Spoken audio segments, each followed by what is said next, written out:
part 2 with the crew. All right, right when we come back.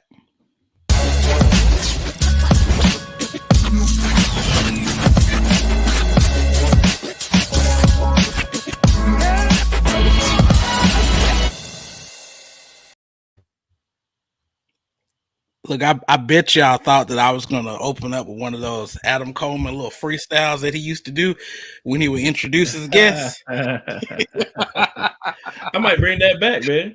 I might bring that back. That's funny, man. So I was basically listening to some of the old King Talks podcasts, and Adam would interview like all kinds of people. I think I was listening to the one where you interviewed Roland Martin. I got to go back and finish that one. Adam will always open up with a little freestyle. that was an interesting one, actually. I think we might have clipped some of that one out. Matter of fact. Wow. I don't know. I got to think about it because I gave him some pushback, and I'm not sure he really appreciated it. Well, you know what I mean?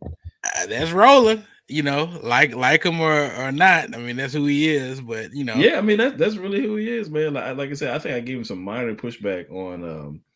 I think it's something about being morally consistent and committed leftist at the same time, or something like that, or committed Democrat. Like, how do you, fall in one camp or the other and be morally consistent? And he didn't really appreciate that question. Really, you know what? I'm gonna just throw this out here because I know we ready to talk about Brady, but that'd be something good to explore. Maybe for another show, maybe we can have Alex on to drop his thoughts in. Because even though y'all clipped some of them parts out, I did sense a little spiciness in the room. I sensed it most definitely. I believe. Go ahead, bro. Go ahead. No, it's just funny because so behind the scenes, what was happening was with the King Talks podcast the first time, because we got the one that we have now, where it's me and two other brothers, from King. Shout out to Tru. Shout out to my man Aaron Carr. And it's more like a conversational show, but the original King Talks was more interview style, and I had already been doing Tru-ID, and so I kind of had my own style of how I would interview people. I mean, so it wouldn't be nothing for me to get pushback or to ask questions for people to expound on that. But I had primarily interviewed Christians for Tru-ID, whereas King Talks, I had people that wasn't necessarily committed. David Banner, Orthodox Christianity. David Banner, exactly, a perfect example. And so it's like y'all know me. You know what I'm saying? Like, if somebody say something crazy, I may be cordial, but I'm still gonna give you some pushback. And I had to bite my tongue and kind of figure out how do I navigate biting my tongue on this crazy statement this person just made, and then not let it slide. You know what I mean? And kind of figure that out. So sometimes I did better than others, but we cut a full probably 20-25 minutes out of the David Banner interview, and then put it in a separate interview kind of that was more apologetics oriented. So we didn't cut it out and just leave it out, but we addressed it. And there's some parts in that interview where and early on I was letting them slide on saying some stuff, and then when I started giving pushback and we kind of was getting into it a bit, by the end of the interview, David Banner was like, you know what, bro? You've been holding back this whole time. You actually know some stuff. You know what I mean? And I was like, yeah, I do a little. You know what I mean? I can tell you just let me slide at first. You know what I'm saying? Yeah, talk, brother. Yeah, exactly. Yeah. So that was an interesting experience. Yeah, my bad, man. A little trip down memory lane. No, you good, man. Like I said, I absolutely enjoyed, and I still do enjoy the King Talks podcast. But like I said, them interviews, man, especially David Banner. He got to throwing some stuff out there, and I know it, man. And it's do I go in on him or do I hold back? You know what I mean? And he's throwing in the problem of evil. He's throwing in this and that. I'm like, man, I can't let everything slide. So eventually, I came back the next episode and was like, all right, cool, let's talk. You know what I mean? Let's get him. Yeah, it was wild. It was wild. What Kane said on Minister Society, I had to get him. I had to get him. Yeah. So as you guys can see, I am not alone today. And Brady Goodwin is the gift that keeps on giving. And we're back. We did part 1 of a review and a critique on his book, Let There Be Gaslight, chapter 13. Brady, we did read the whole book, just to put that out there. And we're here now, and we're going to continue with the the second part of our critique of chapter 2, because I guess the thought process is, because he's cast so much doubt on the first 2 chapters of Genesis, now I guess he's free to do whatever he wants to do with the traditional arguments for the existence of a personal, rational agent that we call God. And so I have some heavy hitters in the not only the UA, but just apologetics in general. Got that man that they call Mr. Alex McElroy, the founder and curator of Relentless Pursuit of Purpose, and Mr. Tru-ID himself, Scott Lane. How you fellas doing? Doing great, good, man. Doing good. Yeah. Glad to be here, bro. You know how we do when we get together, man. It's gonna be some mayhem. So it's always fun. Great way to start the weekend. This is how you start a Saturday. My blood is flowing. The cells are moving, the juices are flowing, and like I said, I absolutely love when I get to chop it up with you two fellas. As do I. I love being likewise, man. It's fun, man. But it's been almost a week and a half, and I'ma just throw this out there to Alex, because Alex wasn't on the last session with me and you, Adam. What were your overall thoughts? You was in the background. You was most definitely in the chat. But what were your overall thoughts on chapter 13? And you also did a piece on his book as well. Has God Said? Has God Said. So yeah, I did a full video just by myself on chapter 2. You can find that on my channel. It's called Has God Said? Or no, it's called God Has Said, because he titled his chapter Has God Said. And I was on with Adam and Eli Ayala doing chapter 12. That was great, just debunking or really affirming what is truth and how do we determine truth, which I guess leads into chapter 13, where we are today. There's some, you said something at the beginning, and I think that's kind of because I skipped a couple chapters because I've been preparing different chapters. So he really assumes that he's proven a case by this point in the book. And he kind of says several times, well, based on the fact that we know XYZ is not true, then we're not beholden to believe this or that. But I'm going back like, where'd you prove that? Sowing seeds of doubt is not the same as giving evidence. That's not you can't walk in any philosophy room or debate and say, well, what if this, what if this, what if this, what if this, and think you won. Like, there's so many rhetorical questions. Okay, that's cool, that's a good thought experiment, but you got to land somewhere and you got to have evidence where you land. So we'll get into it, but yeah. What you got, Adam? What are your thoughts before we start bloodletting? Oh, right.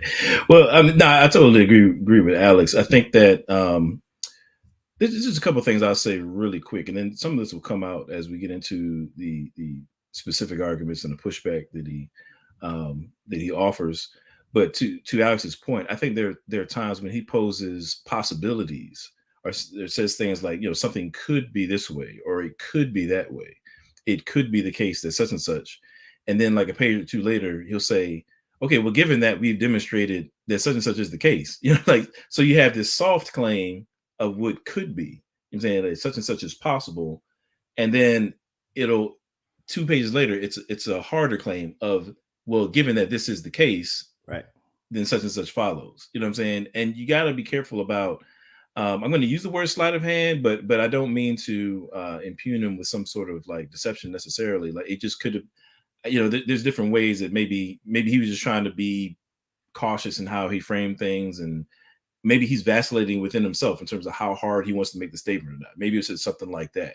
But nevertheless, as somebody who's the reader, or if you're watching somebody present a case or something like that, you want to watch for that kind of sleight of hand. You know what I'm saying? It's like, okay, well, you made a case of what is possible over here, And then, you know, you saying that it is the case over there. You know what I mean? Like, there's a big difference between possibility and plausibility. You know what I'm saying?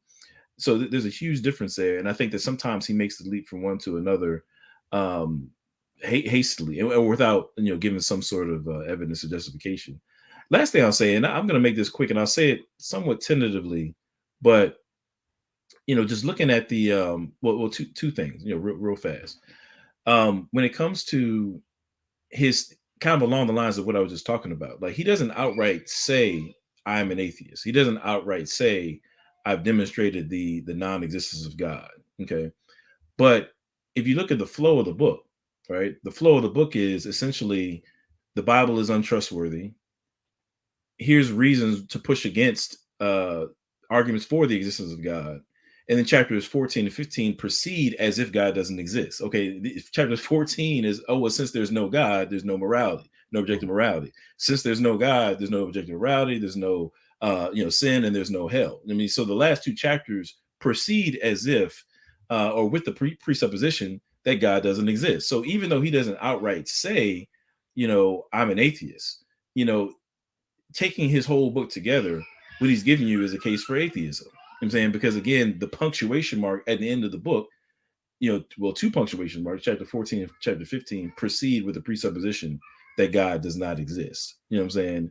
And so again, maybe he's trying to hold it tight to the vest, and maybe he's vacillating between how he wants to land, like Alex put it. But if we're just evaluating his work, you know, we got to take him for what he says. And if we're following the implications of his arguments and the trajectory of his arguments, he's trying to make a case that God doesn't exist. You know, at least that's functionally, you know, what his left is with, you know. So I'll just camp out there for now, and there's some other things we can get into a little bit later, but just some initial comments, so to speak. Yeah, I think all of that is good, and most of y'all hit the nail on the head, especially with his. I hesitate to say argumentation, because what I noticed on the chapters that Alfredo did, right, in terms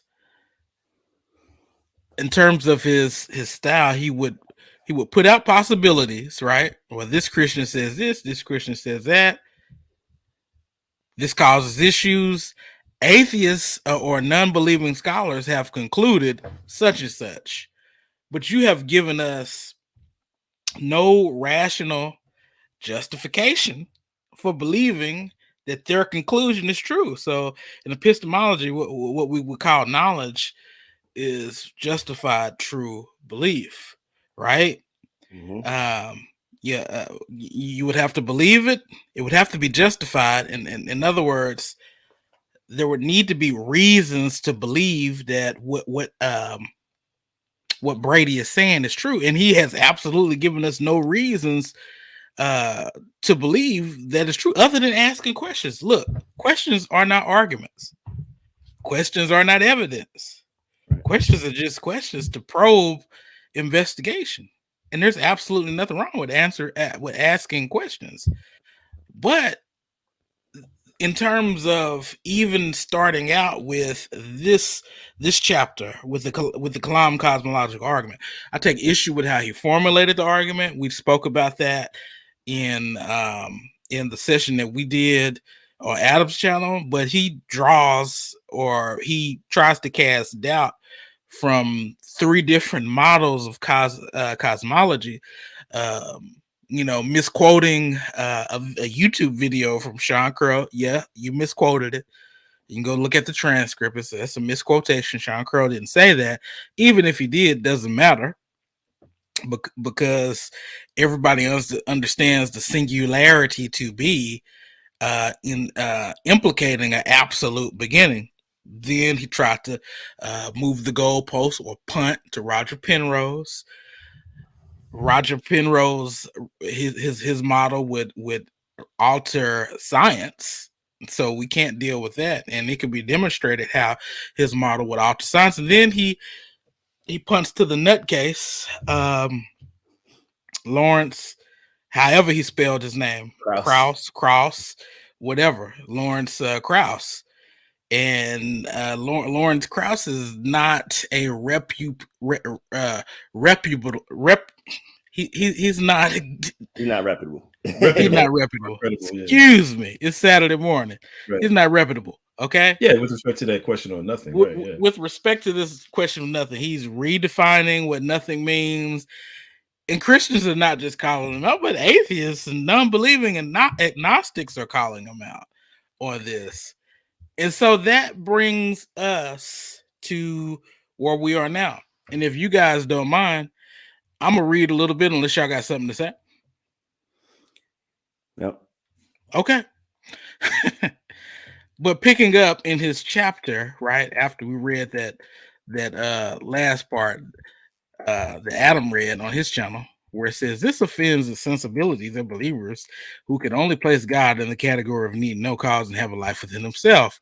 He says on page 298, but even if we grant that the cause must be a personal God or something like it, we would still be left with the task of determining which God. Yet after deconstructing the world's revealed religions, and in this particular case, Christianity, it would involve an epic leap of faith to conclude that the Bible's presentation of God is the one to be trusted. But a person who does not or no longer has faith might conclude that the original something that everything else came from, be it the singularity or whatever was responsible for it, might be very different from what we have been calling God for all these millennia. For instance, the uncaused cause might not be personal. All right, y'all remember that. Might not be personal, rational, moral. This does not destroy our own personality, rationality, or morality. It simply means that these might only be terms that are useful for understanding our experience. Y'all stop me if if something jumps out at you. Well, we can stop there. Yeah. So, like, you can't. When he said, what was the last part? You said this doesn't mean that. Let me go back to the page. He said, it jumped out to me too. I'll read it again. This does not right? destroy our, yeah. So basically, what he's saying is God might not be rational, personal, or moral, but this does not destroy our own personality, rationality, or morality. Right there. Yes, it does. So, but whether it does or doesn't, you can't just say I said it doesn't, so it doesn't. Like what? Right. If he were to say this doesn't necessarily destroy and then goes on to give us reason why it doesn't necessarily destroy, then all right, cool. You know what I mean? Yeah. But having read these portions of the book, he doesn't do a good job of making that case. Right. No. And like Alex said, I mean, actually, I my contention is that if you don't have a personal God who is the locus of the very essence of goodness and so forth, then yeah, actually, I do think that you run into some problems where you can't account for these different pieces of reality in our human experience, namely consciousness, morality, so on and so forth. So, I mean, sound good, what I mean? It's, sound good that it doesn't, but nah, bro, you haven't helped us to see how it doesn't. Put it that way in this book, I would also say, I mean, let's just go back to the dictum: from nothing comes. So you're talking about morality, you're talking about rationality. Look, we can get into the argument from reason, or we can get into Plantinga's evolutionary argument against naturalism, but we're talking about personality. So are we truly to believe that personality, and we'll get into consciousness if we have time, consciousness comes from these materialism, naturalism, things like that, impersonal processes? Okay, that is an epic leap of faith. That right there is an epic leap of faith. And I don't think, go ahead. I don't think so as we get into this, I that was one of the things that stuck out to me. That look, I'm okay with people having doubts. My ministry is based on that, right? Have doubts, have questions, but let's come to those objectively and honestly, to be honest, just putting it out there. Because I think there's some parts in the book, this particular book, that are just bad research. And I think some parts you could say this is just intellectually dishonest. That's going to be up to the reader to determine where that line is. But I just, if once again, we've all said this, if you were a novice, it'd be different. But you claiming 20 years in the game. 20 years, fam. There's no way. No. Hey, 30 years. 30 years. Yeah. With 25 or so in the ministry for sure. So that's the shocking part. So now he says in the book, let me find about Lawrence Krauss. He says another way of saying not enough space for space, or in other words, nothing. He says, but theoretical physicist Lawrence Krauss explains that after the Higgs boson particle was discovered in 2012, it became clear that nothing in this sense refers to empty space that's not quite empty. Now, Adam mentioned the sleight of hand. This is a common, I would say, upper level atheistic sleight of hand, because the four horsemen, Daniel Dennett, Samuel Harris, Krauss, Hitchens, he died, but they are great at this. And I think Brady's not great, so it's showing more, but he's trying to copy it. And so I don't mean he's not a great person. I mean not great at this argumentation. Not skillful at that. Yeah, that's right. Because I've heard Neil deGrasse Tyson say stuff like this. Here's the fundamental issue. Atheists and Christians have the same issue. We're just the only ones who have an answer. The issue is the universe had a definite beginning. That's a scientific and foregone conclusion at this point. The question is, what or who started everything? What or who is the uncaused first cause? That is the question all of us of every worldview have to answer. We're saying, and it's not God of the gaps, but we're saying, reasoning to the best inference, the best explanation for what could have started everything has to be outside of everything, and the best explanation is God. So somebody could say, Brady could say, well, I don't believe it's God. Cool, not a problem. What do you believe? Crickets. Because there's nothing they can put in that box. And then the fact that they put something in the box invalidates their worldview, because we're talking about ex nihilo.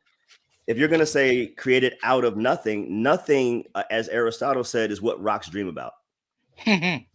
Once you put something in the space of nothing, it's no longer nothing. So the empty space that's not quite empty, that's that subtle sleight of hand where they're sliding something into the space of nothing, because you got to have something to get this thing off the jump street.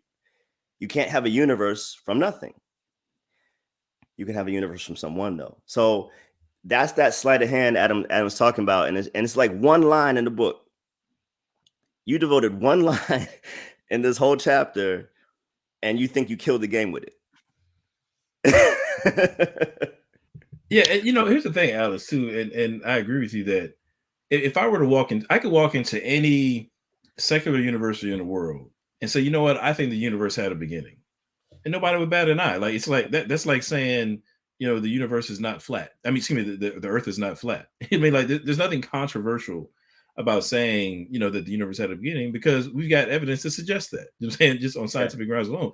But that aside, and MJ, we talked about this last time, that for centuries before we had access to these, relatively recent scientific findings, on philosophical argumentation alone, we had grounds to affirm that the universe had a beginning.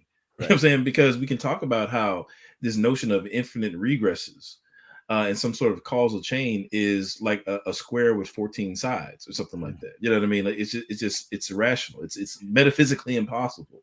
Yeah. So there has to be some sort of beginning somewhere, with respect to, time, space, matter, and energy. We're saying that's how it kind of cashes out.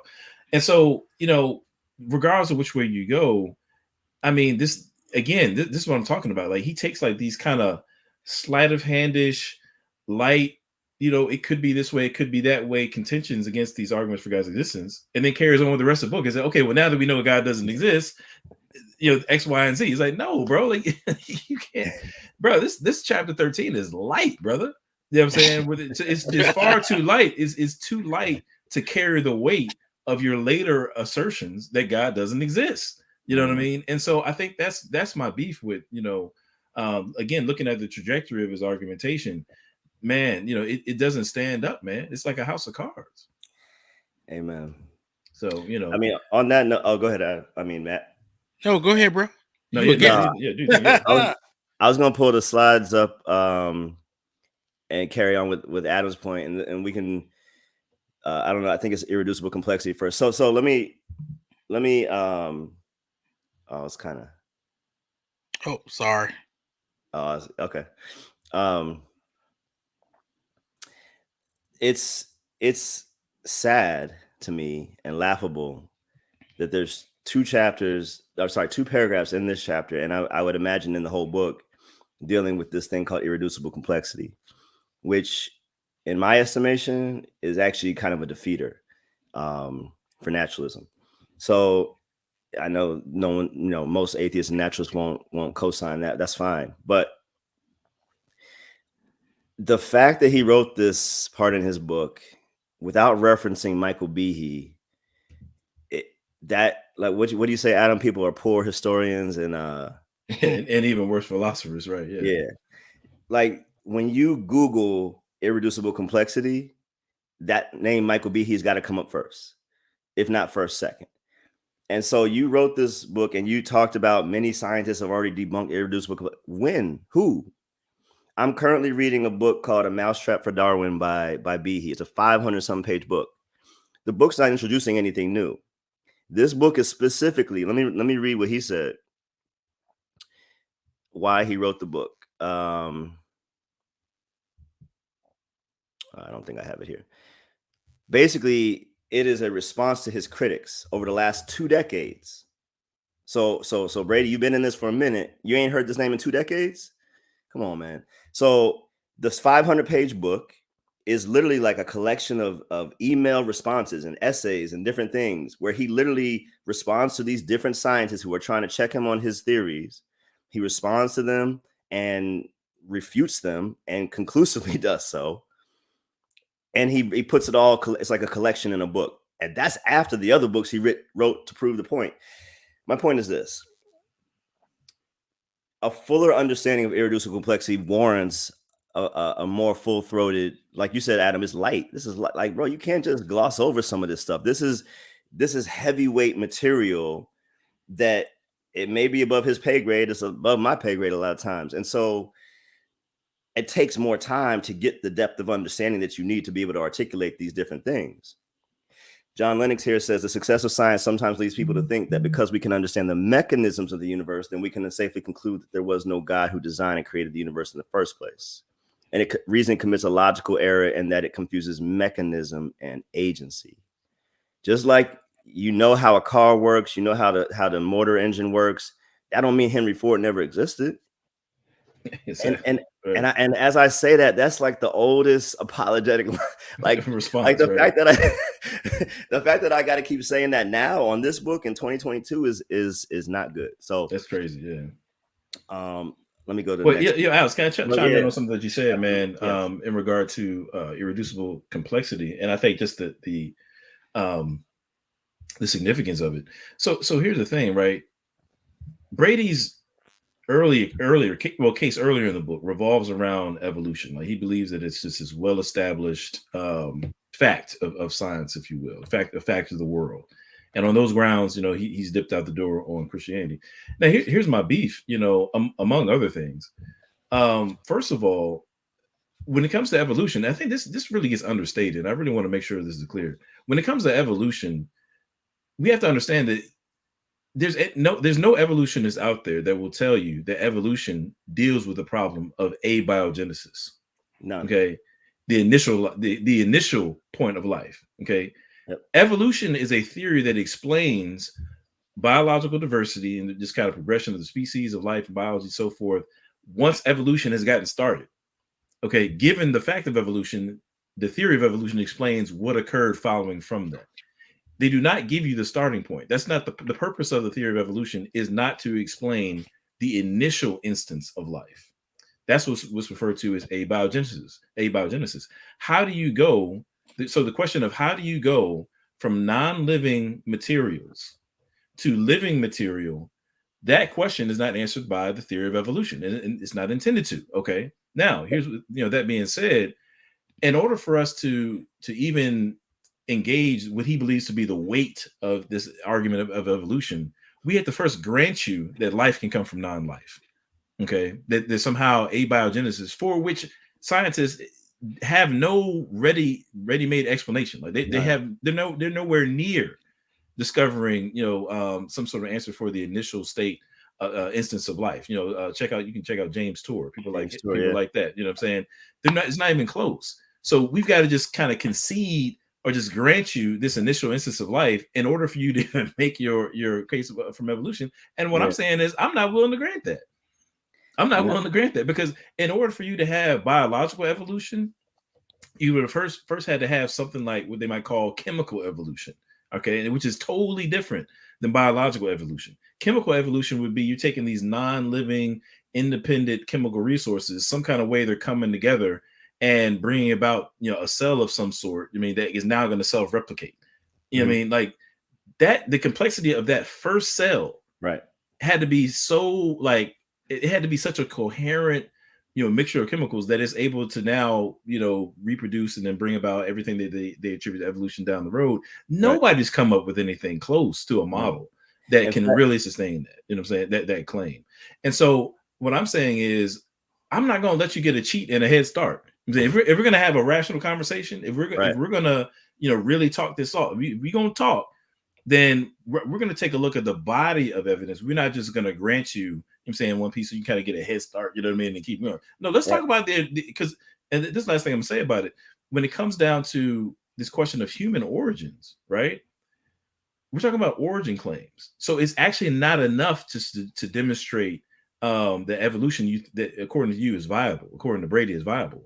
If we're going to really have a robust origins conversation, you've got to give me something about evolution, and you got to answer the abiogenesis question. Right. So that there's a big chunk of which you need to prove your case and justify you walking out the door that extends beyond evolution. And you didn't sniffed at abiogenesis. And if you did, you would realize that there's nothing for you there. You know what I mean? So it's like you went from. I'll just camp out there. I'm sorry. I don't want to keep. No. That's good. I mean, and you know what, Adam? He might have sniffed it out and then didn't put it in the book because it doesn't support his. Maybe. You know what I'm saying? Because there's, once again, I just failed to believe that you didn't come across all this material that you just talked about. Like, I just don't think he was an honest researcher and just didn't see James Tour anywhere in the writings. I just don't believe that.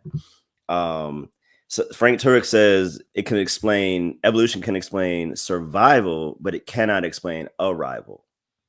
It cannot explain the arrival of any species. I remember in The Case for Faith by Lee Strobel, he talks about if you took all the carbon in the known universe and allowed it to chemically react over 1 billion years at the fastest rate possible, the chance of creating one protein molecule would be 1 in 10 to the 60th power. It takes at least 200 protein molecules to create a very small living organism. The chances of creating one protein molecule are so small that there's a number in math called, Skews number?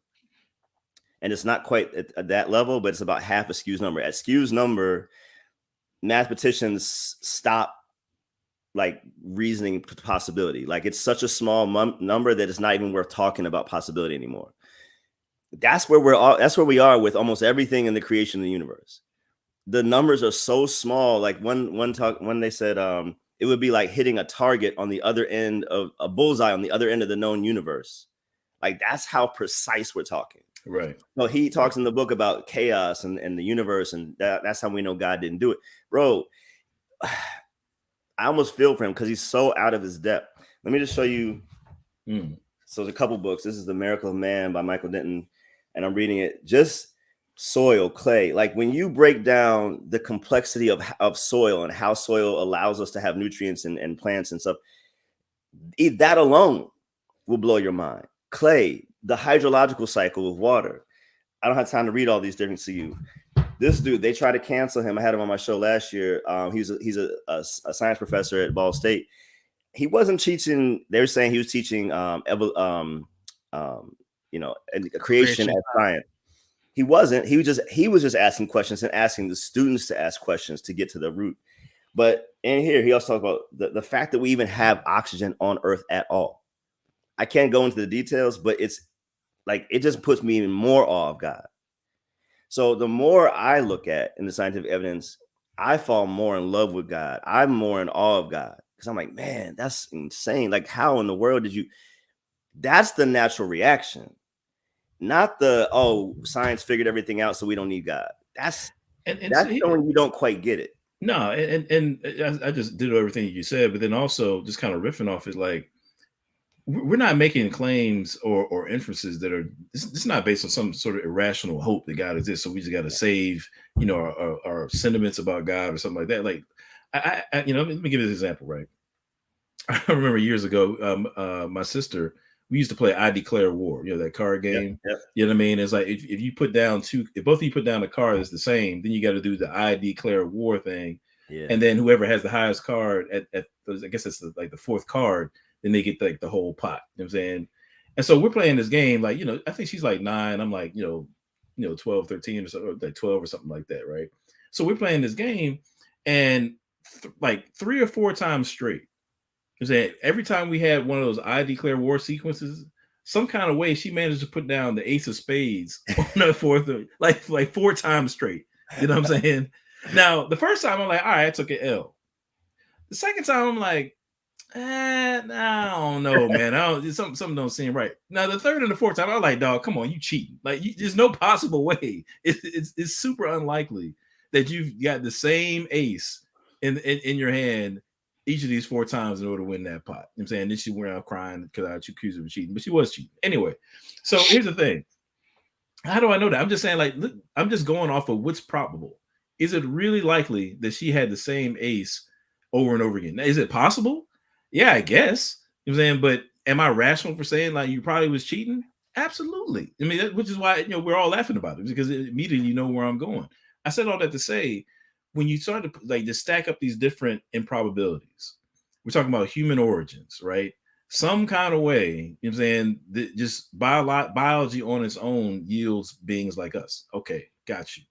But then before that, in order for that process to even occur, we've got to have non-life going to life. You have to have some sort of chemical evolution to get us from non-living material to living material.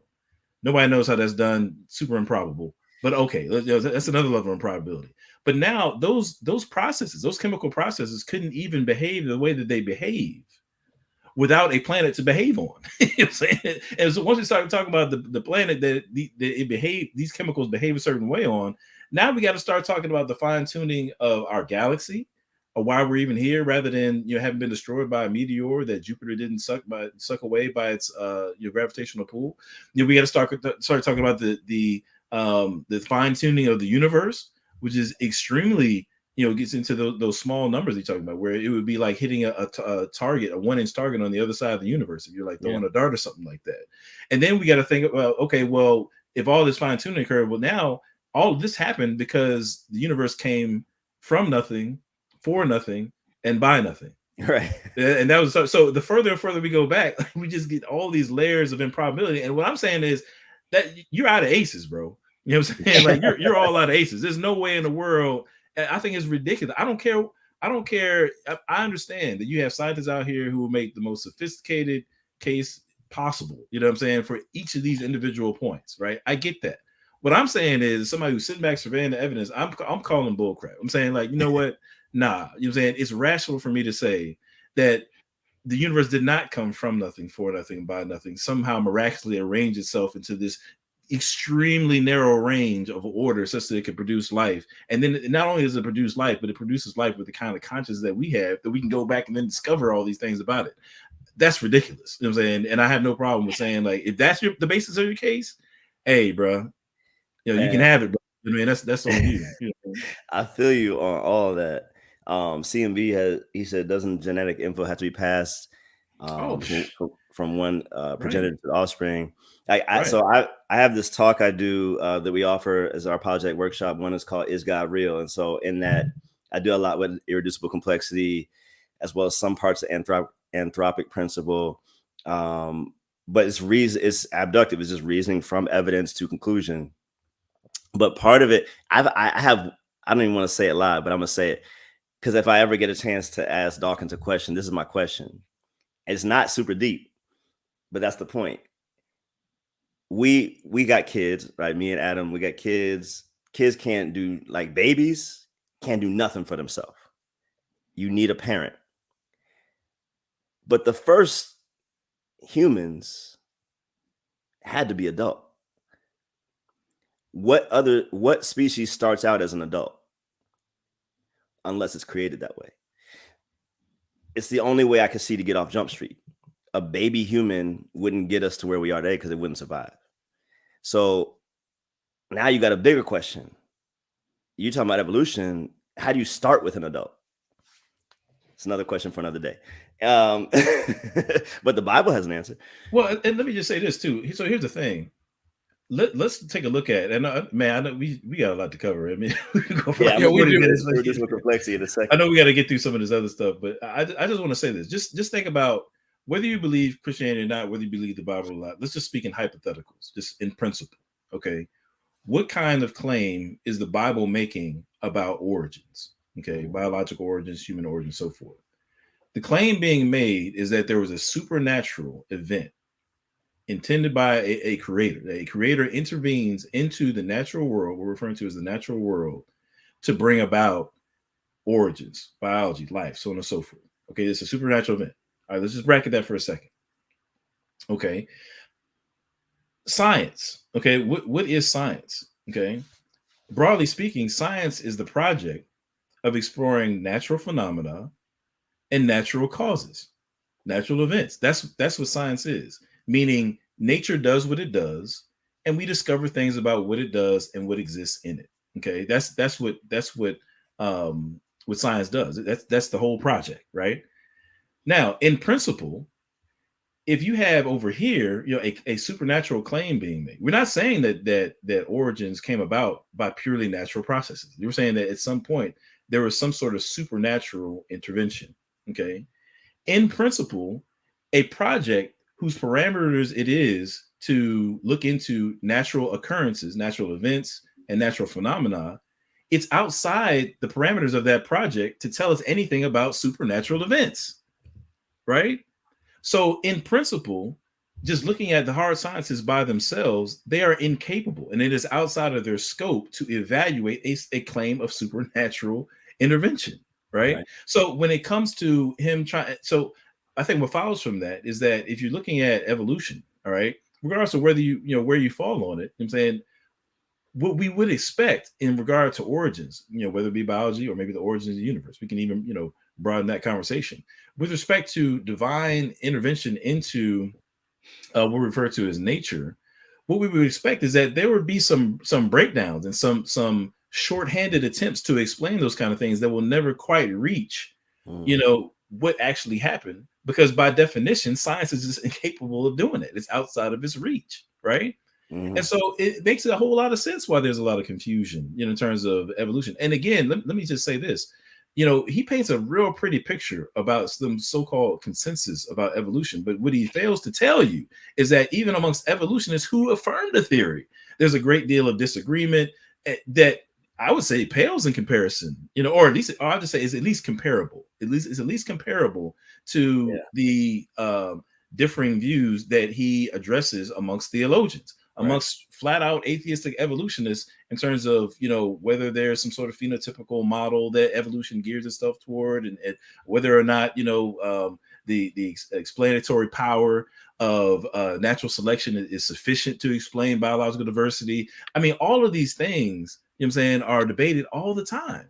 And so I'll just leave it with this, is that, again, I think that given that his central premise of the book is trying to leverage science, the project of science, against a supernatural claim, I think off top there's a gap in ability between what he's trying to leverage to make his case versus what the case actually needs to be in order for it to be made. He cannot get to where he's trying to go on scientific grounds alone, because science is not equipped to deal with proving or disproving supernatural claims. You can try to make inferences, but then we can challenge your inferences. At best, that's the best you can do. But you can't get like this smoking gun off of science alone. You're gonna have to venture beyond that. No, that's really good. And so actually in my video on chapter 2, I pulled out some of those specific things that you're talking about, Adam. So like the Royal Society in 2016 was a gathering of scientists who were trying to come up with another theory, because they said, this is an atheistic scientist, They said, "Yo, this Darwinism, it got way too many holes in it. We gotta have a new theory, bro." And they did not come with the consensus when they left that meeting. So we still left up in the air, just to be honest with you. So I guess Brady missed the notes on that meeting, but it doesn't help the narrative, man. I mean, nah, it doesn't. You know, right. We have Cartesian certainty about evolution. You know, can you? Let me run through. Undeniable. Matt, can you put the slide up? Because I want to. Hey, can I just say like 10 seconds, but just real quick? Let me just clarify too, because for somebody who would want to push back and say, well, how do you use science to prove God's existence? Let me be clear that I'm not aware of any argument that apologists typically use, and I could be wrong about this, but I'm not aware of any argument where somebody tries to draw a direct line between this scientific fact, therefore God. There's some inferences in there somewhere that are of a metaphysical nature. And so, in other words, we'll use science to bolster a premise in an argument that leads to the conclusion that God exists. I'm saying, no, nobody's out here saying like, oh, okay, well, biological information, it's like God is written in the letters of our DNA or something like that. Like nobody's saying that, Yeah. So I just wanted to throw that out there, one way or the other. Let me piggyback on that real quick too, before we let Alex get to rolling. And Alex, you're gonna be rolling, bro. But I heard a popular or atheist who is becoming popular on Facebook, right, or YouTube, say that we need to have a way to differentiate what's imaginary and what's real, and science gives us that way. Now, science is predicated on testimony. Okay, I think we cannot forget that. That's right. And the testimony that is predicated on is the testimony of our sense experience. One of the biggest arguments, like I've been doing a lot of research on religious experience and epistemology. One of the biggest arguments against the veridicality, excuse me, of whether or not it's veridical of religious experience is it repeatable? Is it testable? And things like that. But here's the thing. Let's say that I have a religious experience and I want to use Adam Coleman to verify my experience. What is he going to verify it with? He's going to try to verify it with his five senses. And I guess we should be happy about that. Why do we stop at just Adam? Why we would then need to verify his five senses, and then we would need to verify the next person's five senses. I don't see any reason, if we're going to deny religious experience or religious testimony or any type of testimony to the supernatural, based on someone else's testimony without going into an infinite regress. I don't see any reason. It seems arbitrary to me to say that now it's veridical. I got it right that time. Y'all forgive me, Saturday morning. It's veridical. You good, man. Because this person verified. No, me. Look, if we're gonna play the skeptical game, look, you're reading science books, I'm reading science books, and we're all taking it on testimony. But even then, back to what everybody just said, science, to try to use science, which is the study of natural phenomenon, chemical processes, laws of nature, things like that, studying mechanisms and things, to try to take that and apply it to a rational personal agent. I mean, it seems like needing a flathead and grabbing a Phillips screwdriver. It's just the wrong tool. That's exactly right. Yeah. Yep. And so, to that point, one of those examples that Adam talked about is this that I'm going to talk about right now, which is irreducible complexity. None of us can talk this morning. Right. So let me just explain it real quick. I'm going to run through this as quickly as possible. And as I said, you've got to really engage with the works of Michael Behe to get more kind of full-throated understanding of this. Let's see here. So Charles Darwin. Now this is amazing. Charles Darwin, is it on the screen? Oh yeah. Okay. He said in man with the beard. Huh? I said the man with the beard. Right. In Origin of Species. You can call it the naturalist atheistic Bible if you want. This is what their man wrote. if it could be demonstrated that any organ existed which could not possibly have been formed by numerous successive slight modifications, my theory would absolutely break down. We now know that there are many organs and systems and processes in life that fit that description. That's Frank Turek. So let me just explain real quick what they're saying. So when you have this mic or whatever, let's say this mic, there's a lot of little working parts inside that mic that I can't see, that I don't know how they all work together. But whoever put it together does know. And if I were to remove one of those parts, it would not work at all. Wouldn't work as good, but wouldn't work at all. And I don't know which part I'd have to remove. So let me go here. So this is Behe in that book I told you about, why he wrote it. But let me go back to the definition. So the cell is itself irreducibly complex, which you have billions of in just your body. It's composed of several well-matched interacting parts that contribute to the basic function, wherein the removal of any one of these parts causes the system to effectively cease functioning. Is that me? I don't know. So here's the way I want everybody to understand this, that if we take a car engine and you take, let's say back now, you take the spark plugs out, the car won't work, right? At all. If you take the gas tank out, the car won't work at all. It won't work a little bit or not as well. It doesn't work at all. What we're saying, what Behe is saying, what other people are saying, which leads them to look for an intelligent designer, which is the ID movement and how it kind of got started, is that if it's not just me, but the smallest part of me, the cell, if that in and of itself could not have evolved to be as complex as it is, then how could I? You see the problem? So it's not taking God as a starting point and then saying, okay, how do I make this stuff make God make sense? It's the opposite. Hugh Ross, who he spells his name wrong in the book. Hugh Ross, an astrophysicist, came to faith by engaging in his scientific work. Dr. Fazal Rana, a biochemist, came to faith by engaging in his scientific work, because Fazal Rana specifically looked at the cell and was like, yeah, there's no way this just came out of whatever, nothing or energy. It's just not possible. Now, most of us don't have the ability or technology to look into cells. So we got to go based on what scientists have indicated to us. But as Adam said, there's no disagreement here in the scientific community on what the cell is and how complex it is. There's not disagreement. The disagreement comes in understanding how those things came to be. And as somebody else said, why. Science can only tell us how or what. It can never tell us why. So even if I understand that the universe exists, why? Even if I understand that I have a brain or mind or whatever we want to say, why? And understanding why is understanding purpose, is understanding meaning. But that's another problem for naturalism, because you can't really have meaning when there's no objective way to support that meaning. So let me finish with the irreducible complexity. So to clarify, he and other scientists show that living things are filled with molecular machines that perform numerous functions.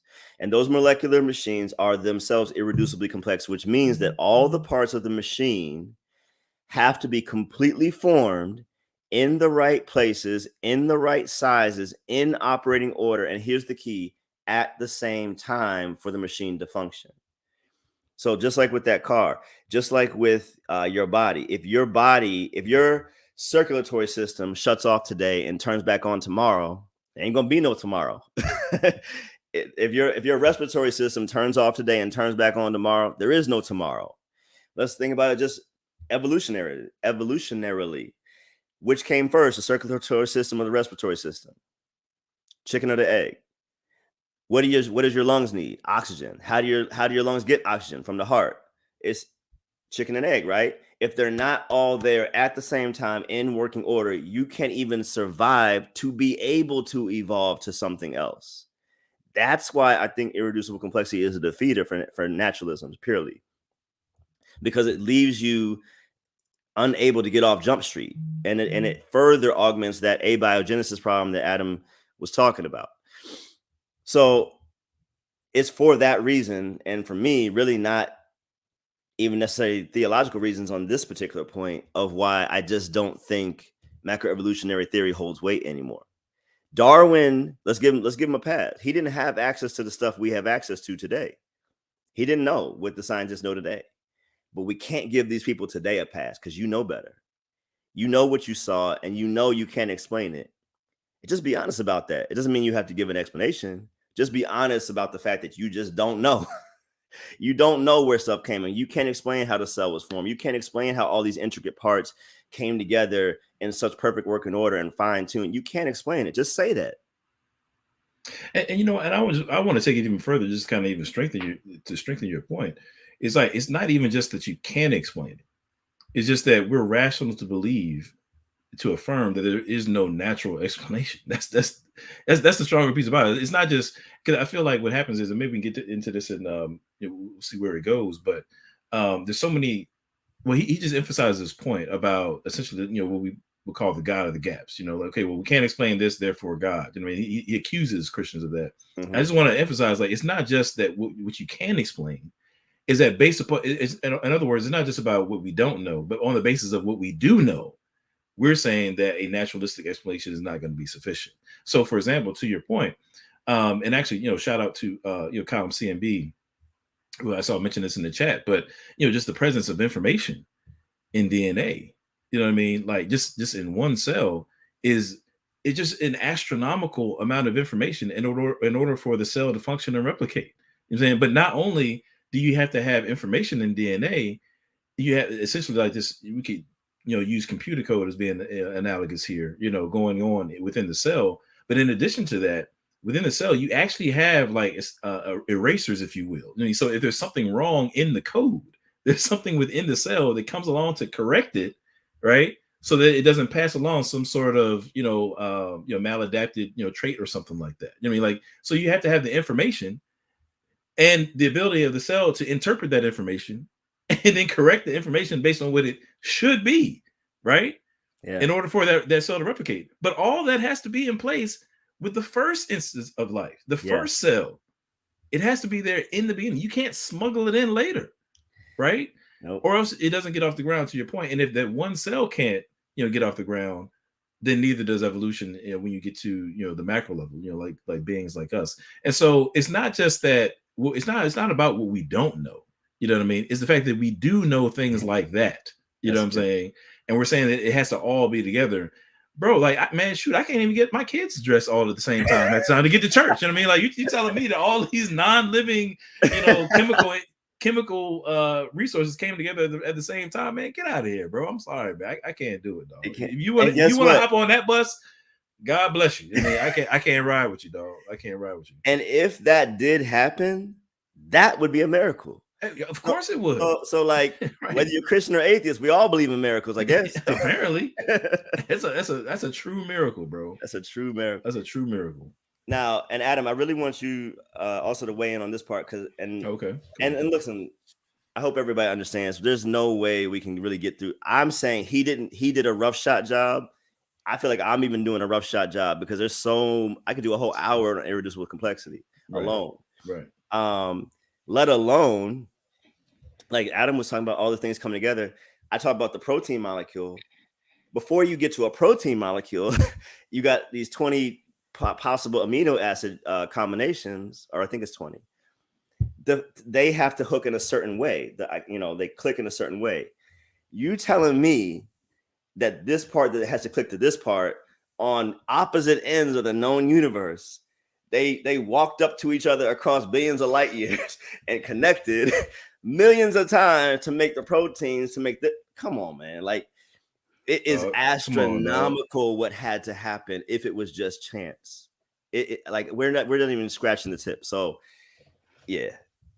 Okay, now here's a more philosophical thing. He talks about consciousness and sensus divinitatis. I know we're going to get into that, but this might actually connect with that because it's connecting to the soul and is there any evidence for immaterial soul?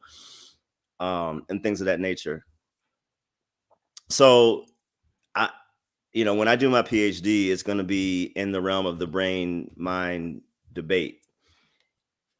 And that being said, I've read a lot about it, and I'm still at the scratching the surface, which is why, once again, taking 2 paragraphs in a book and thinking you proved a case on it, like, people who have engaged in this debate for 20 years have not proven the case.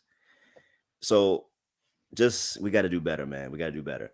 So let me just offer a couple things, because like Adam said, this is not going to say, oh, this proves this, but this is real evidence, and it's up to all of us to interpret the evidence to the best possibility. So when we think about, I'm going to skip some of this.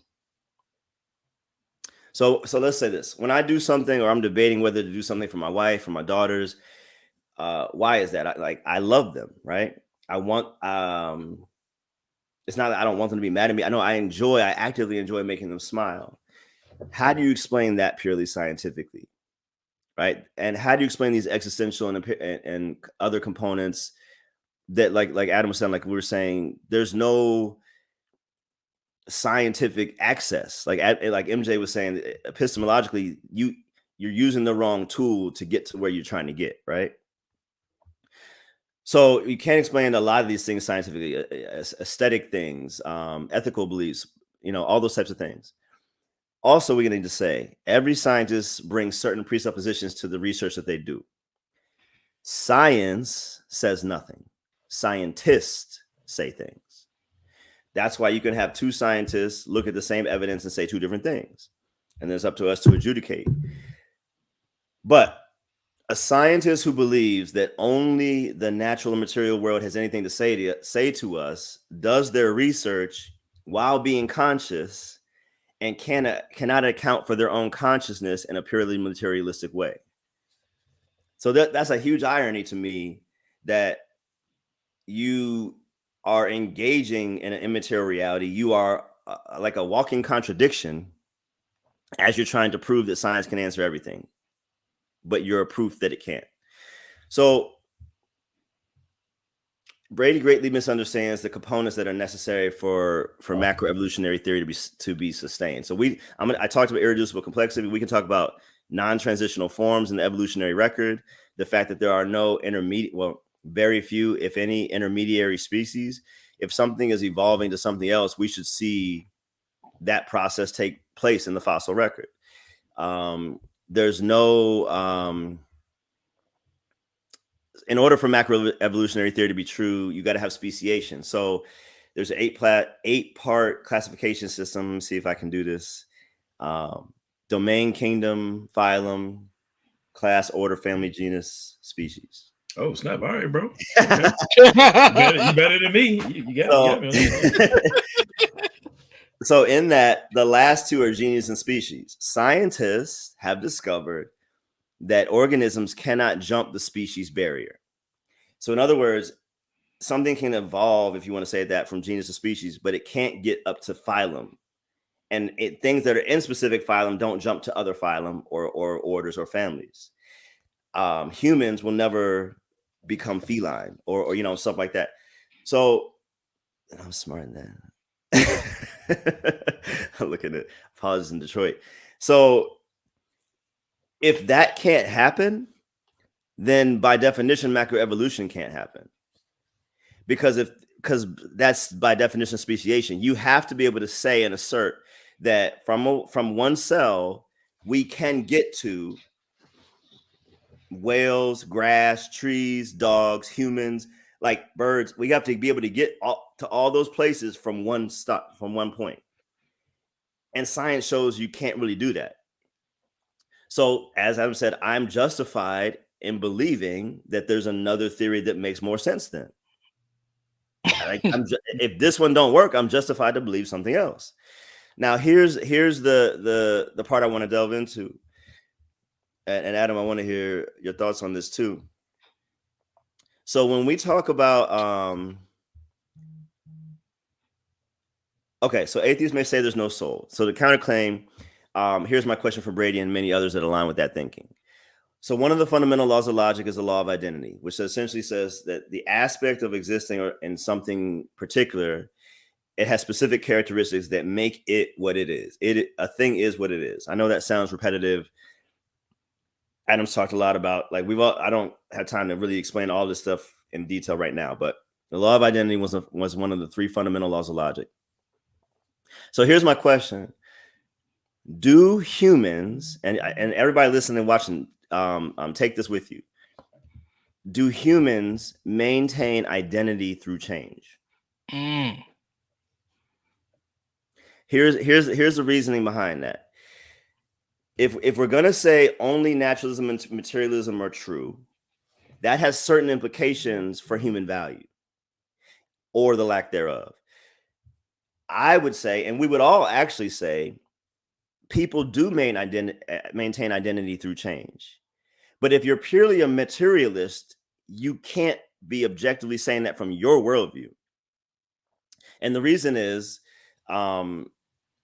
purely physical objects do not maintain identity through change. Let me show, if we look at a car, right? And I take this, I take a car and, I take the part off the car, or I take the wheel off, and I take another wheel, I take a door off, and then I take all these different parts and then I rebuild another car. Well, that other car is not the same entity as the first car, because those parts or that material is now a new entity. So let's apply this to humans. We maintain identity throughout our lives in spite of the physical changes that occur. People may not know that every 7 to 10 years, you have a completely different set of cells. You're literally not the same person. So that would mean my identity or my nature or my essence of who I am would change every 7 to 10 years. No. You talk to me 7 years from now, you're going to be talking to the same Alex. What if I lose a limb? Am I less human at that point? What if I get a liver transplant? Now I have another person's body part. Am I the same person? Am I still Alex? We understand that even if somebody is brain damaged or brain dead, they're on life support, they are the person that we knew them to be. So how is it that humans can maintain identity through change if we're purely material, if we're just a clump of cells? Do you see the problem? And if we're going to say that we're purely material, then we need to, well, we shouldn't do this, but we would be more honest in addressing different people based on that fact, that when you look different, I should be different to you because you're not the same entity. Do you see what I'm saying? But that's problematic on many levels. So let me throw one more thing, and Adam, I want to, like I said, I want to hear both y'all's takes on this. Great. Yeah, go for it. Yeah, it's good. Let's talk about degreed and non-degreed properties. So, we have a set of twins or 2 babies in general. There's not one that is more human than the other, or more mind than the other, or more of whatever makes a person a person. They're not more of that than the other.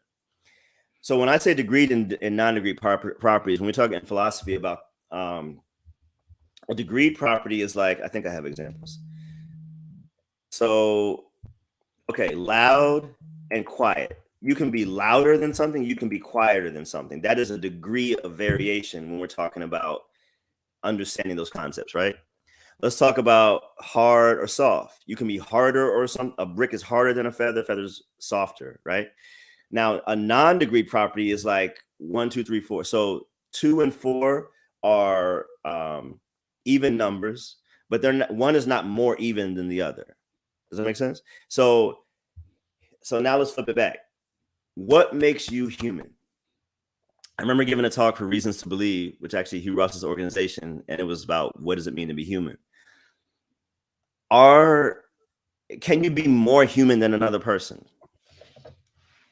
So let's putting all this together. If what I am makes me who I am, then somebody who's, I guess, bigger than me is more human than me. Somebody who's smaller than me is less human than me. You see the problem? are there degrees of humanity? Does having more mass or more matter make you more human?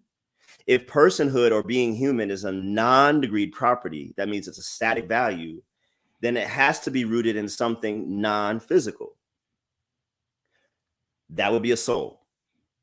So as Adam said, we're not like grasping in the dark here. I just showed you a real quick apologetic argument using concepts that we all talk about and degreed and non-degreed properties to show how if we apply those same concepts to material, and if we consider ourselves just material, that has a lot of implications for human value.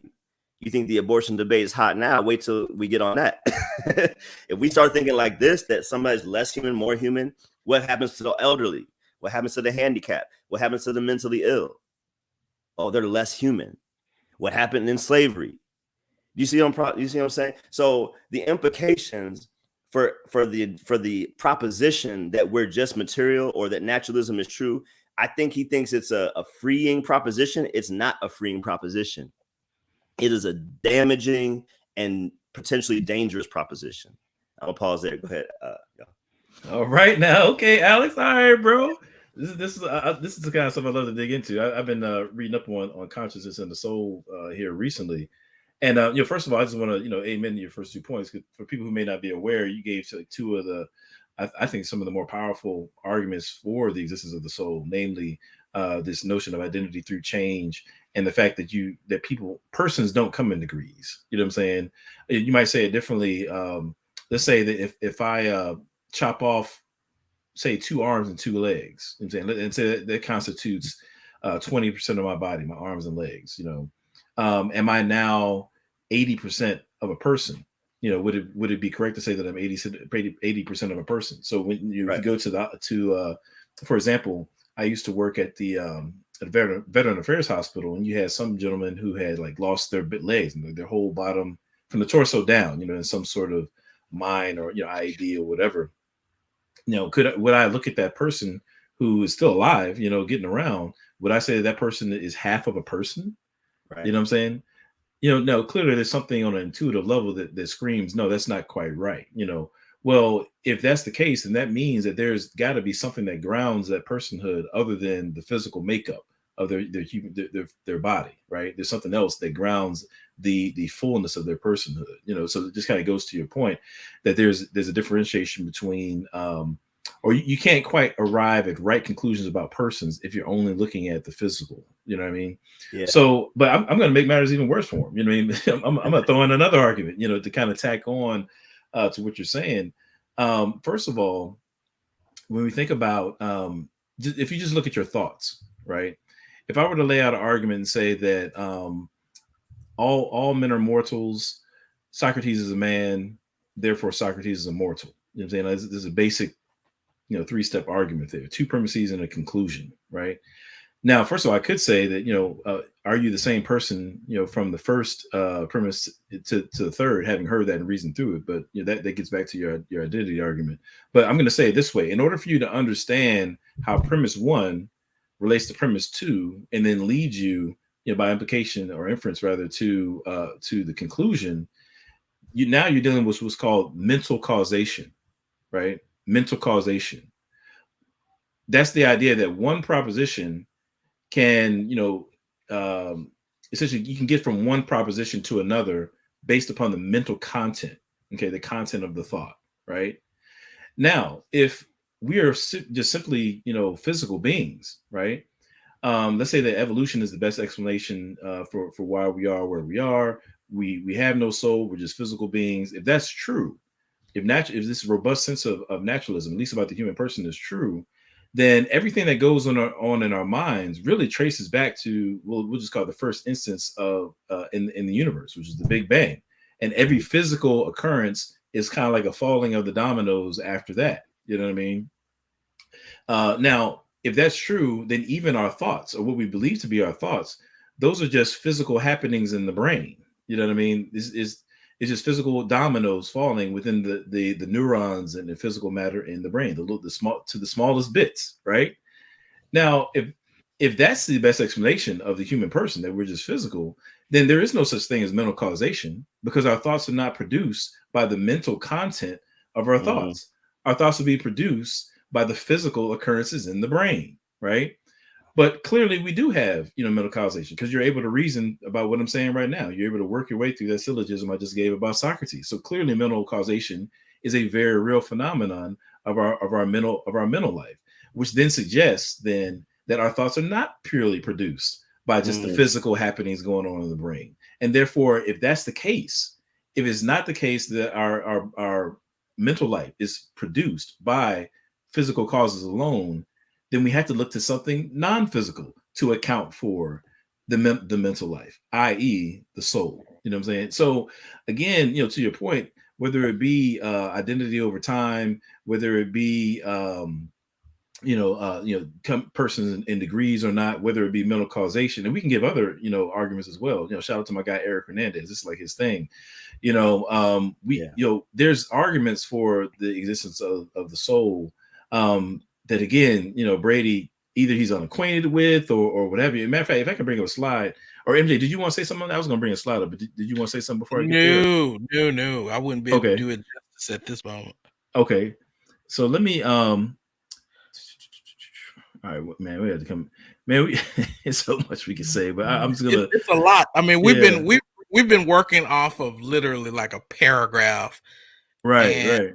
It's sad how much damage that a person can do when they don't know what they're talking about. Yeah, it's a shame, man. And actually, unfortunately, dang, man. I think I think like some of the quotes, what I wanted to quote, actually I don't have up here. But anyway, I can quote this here. Oh yeah, dude. Actually, it's in this paragraph. I'm sorry. So this is a paragraph of this book. Actually, it says page 318, but I think these are snippets from 316, and you'll see I got like a little dot after the word brain there. That's page 316. Then it goes back to 318. He says, and this is a reference to him trying to explain consciousness through naturalistic means. He says, however, the more we learn about physiology, we are finding the many facets of our inner life. Look, he said the many facets of our inner life, which were once attributed to the soul, are actually functions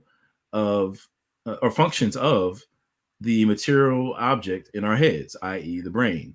Some of our deepest emotions and convictions, our attachments, both the good and the bad, our sense of self and possibly even our sense of spirituality can be traced to the neuron connections and chemical activity in precise regions of the brain.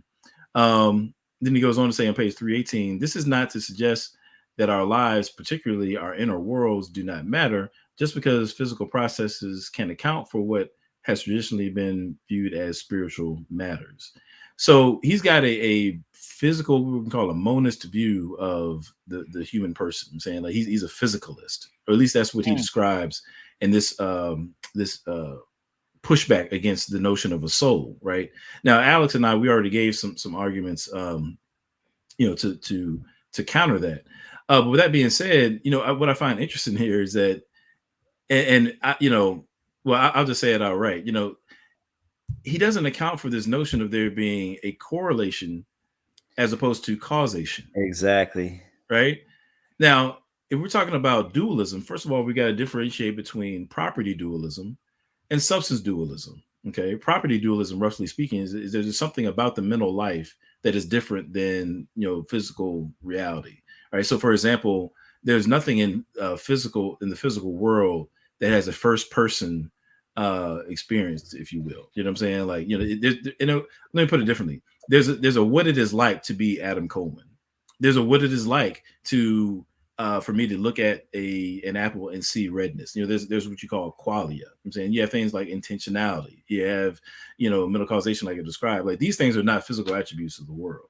You know what I mean? There's no good reason to think so. And philosophers have strained themselves to try to ground things like qualia in the physical world.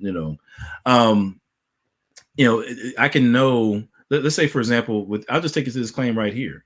How would we know that there's that what's going on in somebody's physical brain corresponds with, let's say, some aspect of their mental experience? How would they know? Let's say that they have a feeling of pleasure. Let's put it that way. I'm trying to be concise. If they have a feeling of pleasure, and we're looking at some sort of CAT scan and try to say, okay, well, this region of the brain is lighting up as they're having this feeling of pleasure, oh, there must be a correlation between that region of the brain and pleasure. How would we know that if we don't ask the person? And at best, we can make a third person observation of what's going on, but they know in a direct way that would have to be revealed to you. Exactly. You know what I'm saying? As opposed to, I know when I'm feeling pleasure or pain. You know what I'm saying? I don't need somebody else to reveal that to me. I don't need you to tell me what's going up on the screen in order for me to, to tell you what it is that I'm having a first person experience of, So again, there's some differentiations between, the mental and the physical. And when it comes to this notion of causation and correlation, as a substance dualist, somebody who believes that mental life is centered in or housed in, I'll just say seated in a non-physical substance, if you will. The reality is, as a substance dualist, I believe that the soul and the body are integrated in such a way that we would expect to find correlations where if something's occurring in the one, then there's something occurring in the other. That's what substance dualism would entail. You know what I'm saying? Certainly on the Christian account, right? And that would be sufficient to explain why when we see something going on in the physical, we see something, we experience something in the non-physical, right? Perfectly explanatory. Now, that's correlation. That's not causation, right? Just because you observed a correlation between two things doesn't mean that you've now, given account of causation. And what he describes is, okay, well, when we see this going on in the physical brain, we know that X, Y, and Z is happening in the mental life. Okay, well, you've discovered correlation, but you haven't gone the extra step to account for causation, right?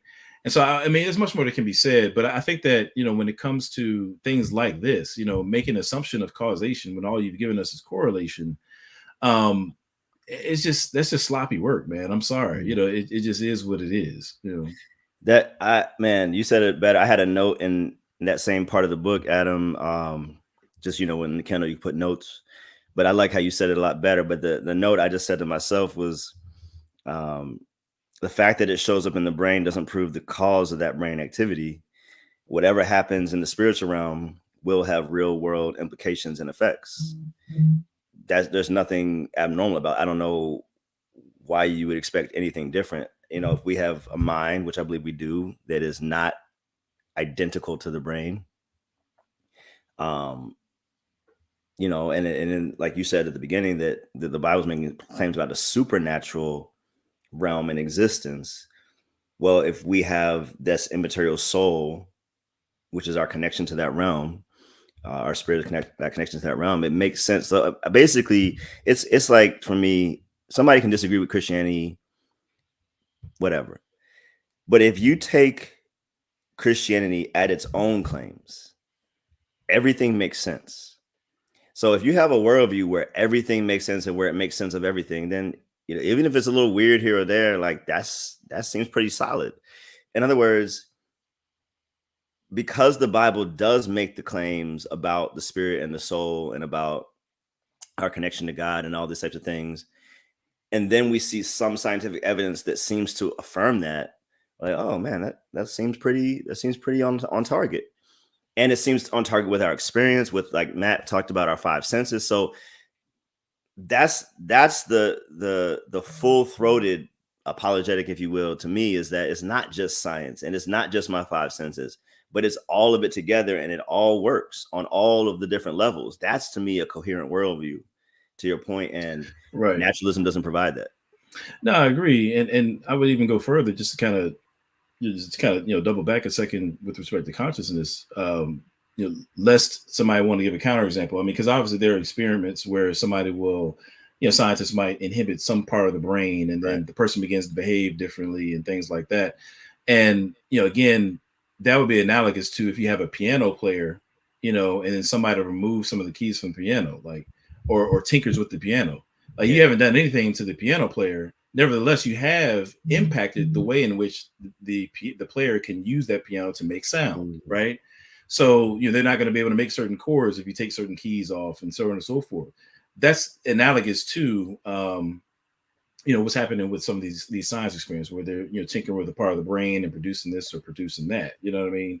So I think that, again, I said that to say that you wouldn't even know what differences are going on in the mind unless, after you've tinkered with something, that person reports. You know what I'm saying? Mm-hmm. You're going back to what MJ said. So you haven't done anything to show that there's no piano player. What you've done is shown that, okay, well, when we tinker with the piano player's musical instrument, that affects how they can play. And B, we still got to go to the piano player to figure out what we did anyway. You know what I mean? So, i.e., the soul. So I think, and you're right, Alex, this has implications for morality and all sorts of things. The last thing I'll say about it, and because he talks about explanatory frameworks, I want to say a little bit earlier, in the chapter, and with respect to the issue of the soul and consciousness, when you take naturalism on one end, i.e., or just say there is no God, and maybe everything is accounted for by natural processes, which he seems to believe, at least with respect to the human person. And then you take theism and say, okay, well, which one of these is best going to account for consciousness? When you're evaluating hypotheses or explanatory frameworks, one of the things that you want to look for is, does XYZ data flow naturally in terms of what we would expect from the theory that we propose? You know what I'm saying? That's what we want to find out. Or do we have to smuggle it in later? Is it like kind of ad hoc, right? When it comes to theism, consciousness is right there at the beginning, because you have obviously God, who himself, is conscious, and and thereby, at least in principle, could produce other, finite consciousness later on down the road. But you got consciousness on the front end of the theistic, picture. So it's really not that surprising that consciousness comes about later on down the road, right? Consciousness is native to the framework of theism. Okay, with respect to naturalism, consciousness is not native, to that framework. If you're looking at just the physical world, electrons, neutrons, or whatever, or quarks, or whatever, you're not going to say, okay, we got these quarks here. Yeah, I can see consciousness coming about later on down the road. With first person experiences and qualia, intentionality, and so, oh yeah, that naturally flows. No, you got to smuggle it in somewhere later on down the road. And so already theism is going to have a head start in terms of viability with respect to explaining consciousness over naturalism, in the sense that consciousness would be native to a theistic picture, as opposed to smuggled in later on down the road, or I would say even ad hoc on naturalism. Man, Adam, isn't it crazy? That's awesome too, by the way. So as I'm trying to wrap this up in my mind, isn't it crazy, both of y'all, like, the biggest questions that science cannot answer, and the biggest questions we have now, like abiogenesis, consciousness, where does objective morality, like, take whatever, all of those are answered in the Bible pretty much in chapter 1 of Genesis. Like maybe not maybe we've made this thing so convoluted, we people, humans, they almost like God foresaw it. He's like, look, in the beginning, there's an answer to one of your questions. God created, there's an answer to one of your questions. Man is conscious, there's an answer it's all right there. Like, and we're steady looking and trying to go and find this and that. He's like, man, it's all right here. And so I know that's not the greatest apologetic argument that people are going to be convinced by, but it is interesting to note. Well, I think it's an interesting response. And I know can I just say this one thing, Matt, real quick? Yeah, go ahead. Can I show my screen right quick? Yeah. I know we want to get to the sensus divine. We're about to get out of here, but I know we want to touch on the sensus divinitatis before we go. If you have time, because we're right at the 1 hour 30 mark. If you have time. Yeah, let me see if I can get through this right quick, and then maybe we could. But this kind of goes to Alex's point. So he says in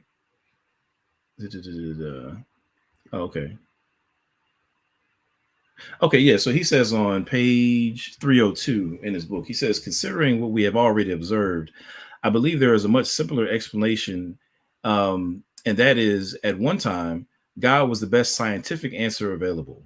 And rather than having a God-shaped hole in the heart, humanity has used God to fill every knowledge-shaped hole that formed in the mind. So that's what he's saying here, right? He goes on to say, you will recall that chapter 4 of this book explained that scientific theories seek an explanatory framework, and the framework is is good to the degree that it accounts for all the known variables and is able to incorporate new, previously unknown variables into the system once they become known. Science is an attempt to fill the gaps of our knowledge with information, and hypotheses stand in those gaps until facts or sufficient theories emerge. Now, first of all, I want to say this, that he says science is an attempt to fill in the gaps of our knowledge with information.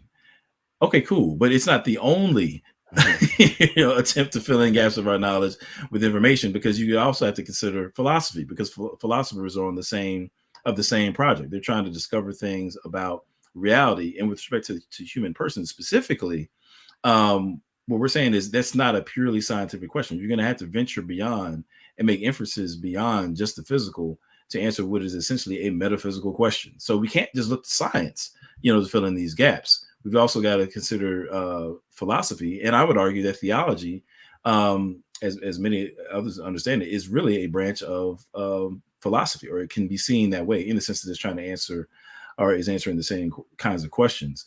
With that being said, he then goes on to make this kind of long, kind of essentially like a God of the gaps, argument, that he's saying essentially based upon what we don't know, we're trying to fill in those gaps of lack of knowledge and put God in there, So again, he kind of goes to, was it page 306 here? It simply means we cannot claim that the worldwide existence of religion or spirituality is proof that an actual God exists. It only proves that the whole world has access to the same phenomena that in ancient times was most easily explained by the existence of a God. But the universality of religion is not the only aspect of this life. Some claim can only be explained by the existence of God. So in the course of trying to explain why there's this kind of widespread notion of God or whatever, he's saying that, people use God to fill in the gaps of ignorance, essentially. And then as we come to know more about, the world, he says through science, then we can kind of discard, what things that God is attributed to. Now, I want to end up by saying, again, this is essentially a God of the gaps argument. He takes several pages to basically just kind of make this case, that what I just described, God of the gaps, trying to put God as a placeholder or fill in the blank, we're based, given things that we don't know. And so I would argue that, particular things that he pointed out in the chapter where he talks about, the weather, as ancient people were looking at the weather or the stars, having a moral sense and moral obligation, when it comes to those things, this is not about, what we don't know. It's about what we do know, right? When we're making these arguments of God's existence, we're not arguing on the basis of what we don't know. We're saying that given what we do know about human experience, about, the physical world and so on and so forth, about the parameters of science, we have grounds to say, that God exists, and so maybe the ancients didn't have access to this or that, but hey, you know what, we do. To your point, Alex, we do know something about the fine tuning of the universe, whether you're an atheist or not. We do know that the physical universe is seated on a mathematical structure, that cries out for an explanation. We do know that when it comes to cosmology, daggone, we keep coming up against this beginning of the universe, that requires an explanation. We do know, based upon I'm talking about philosophy, we do know something about causation. We know of just having really thought these things through over time, having wrestled with questions. Can something come from nothing? We know that that's silly. And we know that there's biological information that can't be accounted for by just purely physical process. That, or at least there's no good reason to think so anyway. So Brady says that, we got these ancients who didn't know no better. But now we have, science, we got this and that. And I'm like, first of all, to your point, I was, bro, with all the science, we still dealing with the same questions. Origins. Where did the universe come from? Where do beings like us come from? How do you explain morality? We're still asking these same questions. And even in light of what we do know, actually, I think that the trend is the opposite for anybody who's thinking these things objectively. We have even more reason to think that God, that there's a God behind it all. Because I don't think that fine tuning and the mathematical structure of the universe and the origins of the universe coming from something out of nothing, supposedly, and causation and biological information, I don't think any of those things can really be accounted for by just through science alone. You know what I'm saying? And I've got good reason to say that. You know what I mean? For the same reasons that we've laid out throughout here. So, if anything, I don't think that what we have is a science of the gaps. I'm going to venture out and say, and this is probably going to be the most accusatory statement that I make about him, but I think that really what he's enunciating is a science of the gaps. I'm saying, I think that you have people who are dead set on getting God out of the picture for whether it be what they want to pursue of a moral or immoral nature, or maybe they just don't feel like, for whatever reason. I'm not going to put any reasons on it. People trying to get God out of the picture. You know what I mean? And they believe, well, you know what, science will figure it out. We figured out all this other stuff. We're going to figure out how the brain accounts for everything in the mind. And we're going to figure this out. We may not have all the answers yet, but just trust us, though. We'll get there. And in the meantime, throw God out the window. We have faith. We have faith in the scientific method, which, by the way, was really spearheaded by Francis Bacon, who was a theist. But never mind all that. You know what I'm saying? We got faith that we're going to figure it out. Stop it. You know what I'm saying? It's just it gets increasingly more silly. And I think that if it was me, again, I've said this before and I'll say it again, when I sit back and ask myself, has Brady given us any grounds to follow him? You know what I mean? Or to look at the way that he's reasoned through these things and say, oh yeah, I can see that being a viable destination in terms of where he ended up. I say no. I think that he's missed a step at several different steps. Yeah. And what he's done, what I hope is that he does is go back and say, you know what, dang, man, I thought I had a really good case here in this book, but I don't. and I need to go back and do some more work, man. You got to come out. He's gonna have to come out with a second edition like next week. I mean, because it's like it's too many holes here, man. So real quick, Dana had a comment here, which is I think is something we all or people miss when they're coming against Christianity. Why would man? I've said this a lot of times that Christianity, if it's false, is the dumbest, worst marketed religion in the world of all time. Of all time. Like literally the best one apologetic actually is the fact that it exists at all. It must be true because there's no way no one would make this up. And so she's saying like, you think man's natural inclination is to posit a God that they now have to submit to? Who's going to do that? If anything, we're going to do what Adam said and try to get God out the picture so I can do me. That's the natural way of humanity. But we don't look for a greater accountability just on our own. Just because, you know what I mean? Well, here's the thing is that he argues that when it comes to, say, the ancients, looking up at the sky and seeing thunder and seeing, the stars and needing rain so that they can have something for their crops and having some sense of maybe they've wronged these guys and they need to do something in order to appease them. So they're going to sacrifice. Like he would say that those impulses of the ancients is what gave rise to this, universal sense of God. Yeah. But the issue is that here we are, we're not in that position today. I'm saying we do find ourselves with the James Webb Telescope, that keeps giving us images of these just astronomically beautiful pictures of just various regions of the universe. You know what I mean? And we're still like, man, like, no, I just don't. I think it's just silly to say that all of this just kind of popped into existence out of nothing and just obeyed these laws of nature for no reason at all. You know what I mean? And formed the way that they did. Like, so it's not an absence of information. I'm saying that with the continuance of man exploring this physical universe and, and human experience and, maybe even the abstract world, we keep running into things that aren't accounted for just within, the housing of the universe. So anyway, yeah. Let me say this too. I mean, all of that is very interesting. How people love to. Number one, he contradicted himself. He says that that God was the best scientific hypothesis that these ancients had. Number one, they were pre-scientific. I think we need to keep that in mind. Science is a Christian phenomenon, right? Science is a Christian phenomenon. Say that. And we have the receipts to prove that. But this was a pre-scientific endeavor. We need to be respectful to the ancients.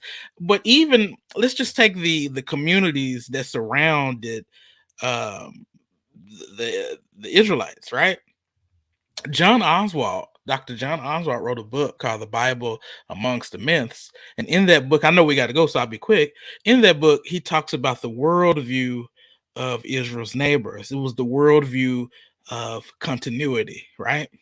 And so if they needed rain, you have a temple per se, and you might go in there and get some, have sex to see if you can entice the gods to make it rain.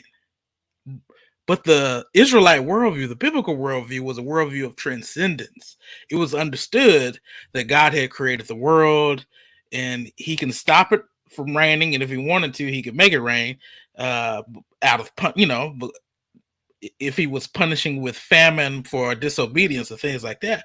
But the God that the Israelites served was transcendent. I think even this right here is a strike against this very superficial understanding of world religions.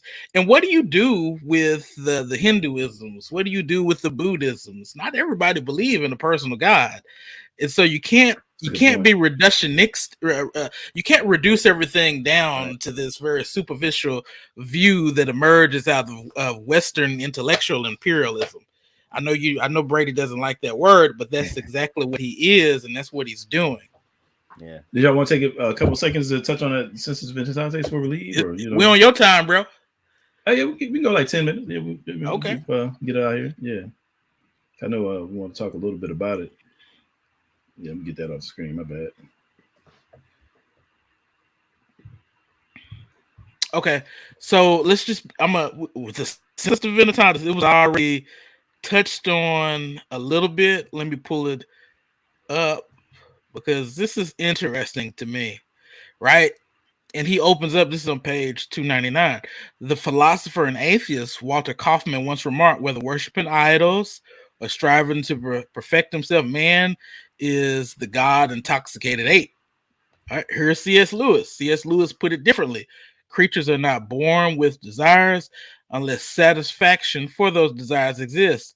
If I find myself with a desire which no experience in this world can satisfy, the most probable explanation, all right, keep that in mind, that word explanation, is that I was made for another world. Kaufman was referring to mankind's obsession with religion in general. Lewis was referring specifically to the Christian hope of heaven, suggesting that man's desire was proof that such another world must exist, but this same desire for immortality is found in people throughout the world, is perhaps nothing more than what has been deemed the first law of nature, i.e. the law of self-preservation, which is found even in animals.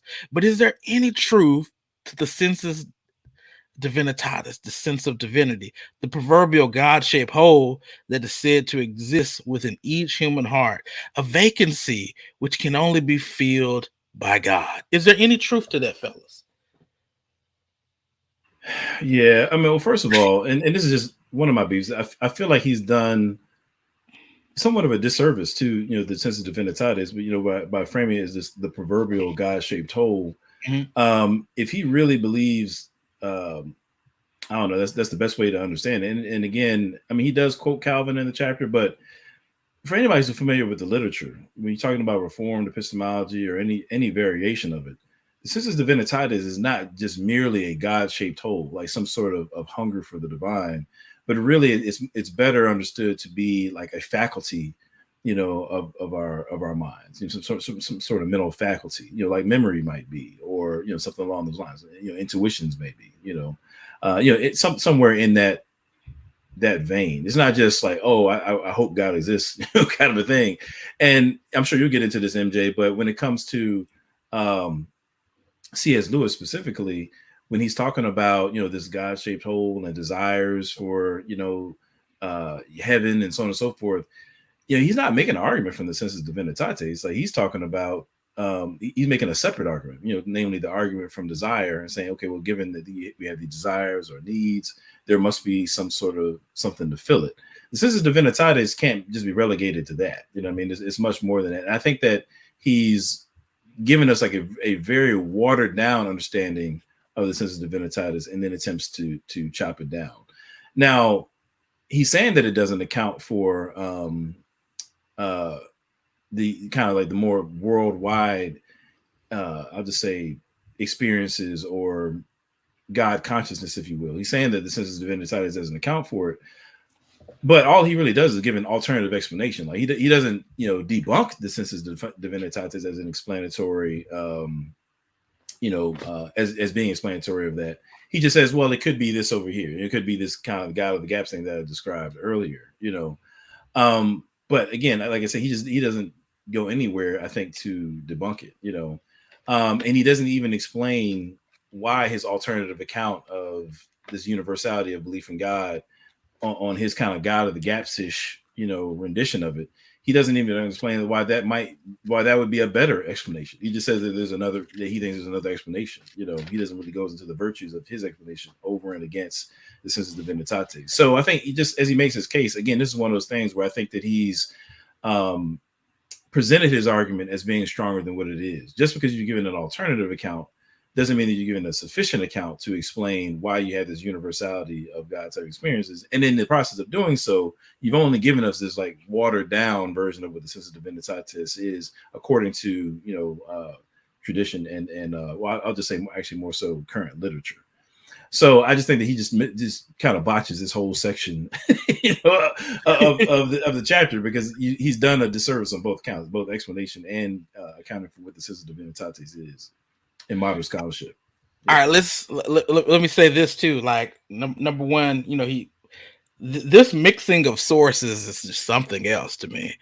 He starts off with the atheist, who's just talking about the religious nature, a phenomenon around the world, and I get that.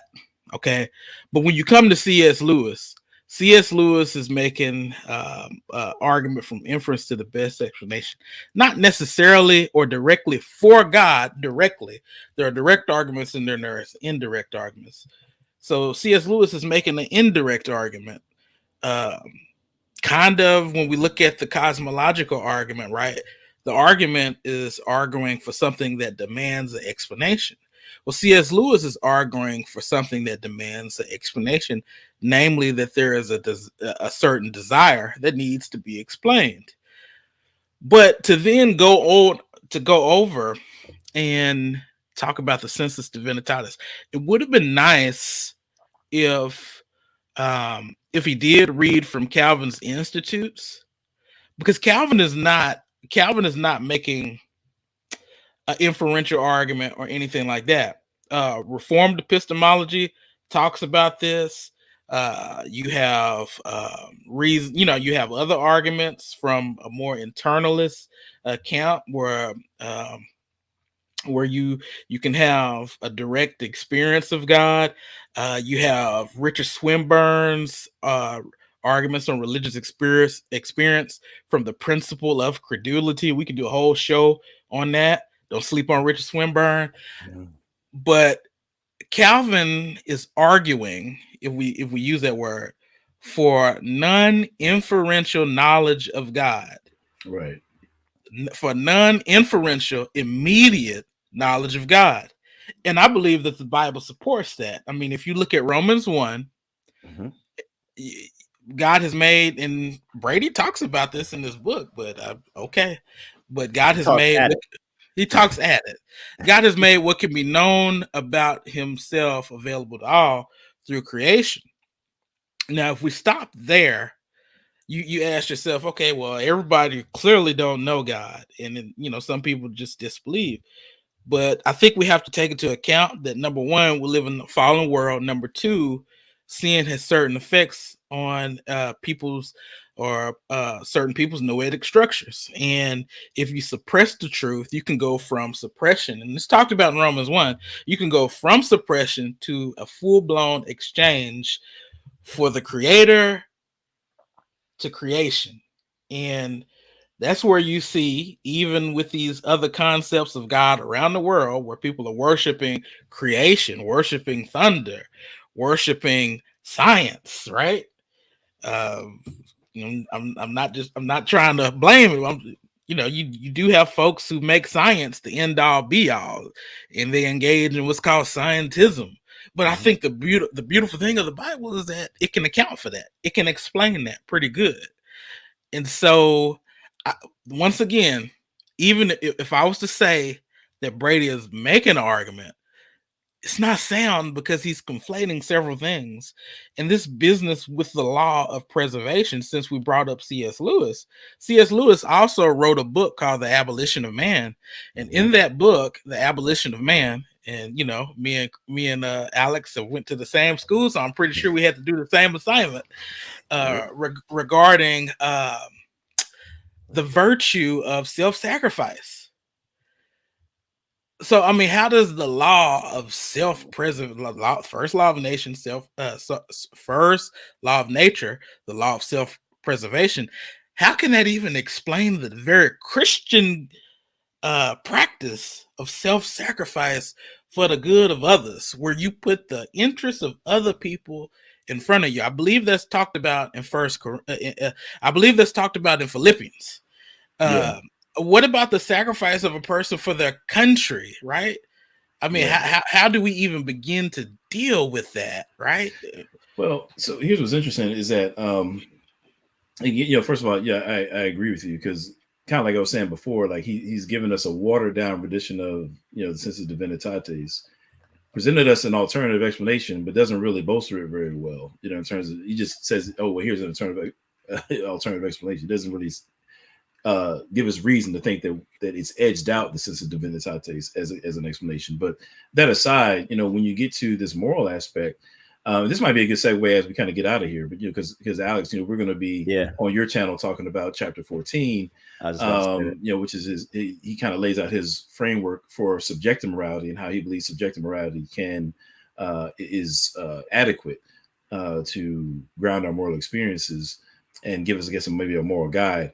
And what he wants to throw in there is this notion of empathy, altruism. He talks about like self-preservation, and he also throws in altruism as being kind of like the secret sauce that makes his moral theory work, if you will. You know what I mean? And so he says that you have this altruism piece, but he doesn't really account for how it is that altruism could be considered as rational, where you get compulsions of altruism. Mind you, again, because he attributes consciousness to just the physical brain and we're products of evolution. So he doesn't give like an evolutionary account of why altruism comes in the picture and how it could even be rational. At very best, he can describe why it occurs, maybe, but he doesn't really explain very well, in terms of how empathy and altruism indeed are pillars of a moral theory that is sustainable or tenable to defend on naturalism. So I think that, but again, we'll get into that on your channel, Alex, because I know I got to get out of here. But I mean, this is just another one of those things, man, where just because somebody offers an explanation doesn't mean that they've gone anywhere to either refute theism, Christianity, or even make their case very well. You just given us an explanation. All explanations obviously are not created equal, and we see that here in with some of the explanations that Brady puts forward. So yeah, man, that's it gets from bad to worse, but we got more to go. We got more bars to go. You know what I mean? Look, as you said, go ahead. I'm sorry. No, that's what I was gonna say. Last thing, as you said, Adam, you'll be on my channel. Well, it won't come out on Tuesday. We'll be recording. I'm gonna drop it hopefully next week though, at some point. But we'll tackle chapter 14. So I've been with y'all chapter 12, 13, 14.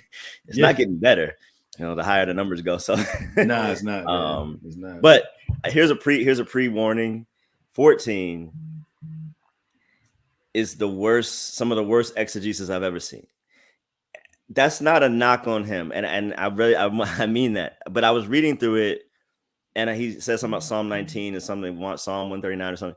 And I just went to those places in the Bible and just read what the Bible says. I didn't even have to go to a study guide, concordance, or nothing. Like, that's not what you're literally hoping people don't go to the scripture to see what you said. When you wrote this book, he had to be hoping people would not cross-reference his scriptures, because you literally misquoted God. I don't understand.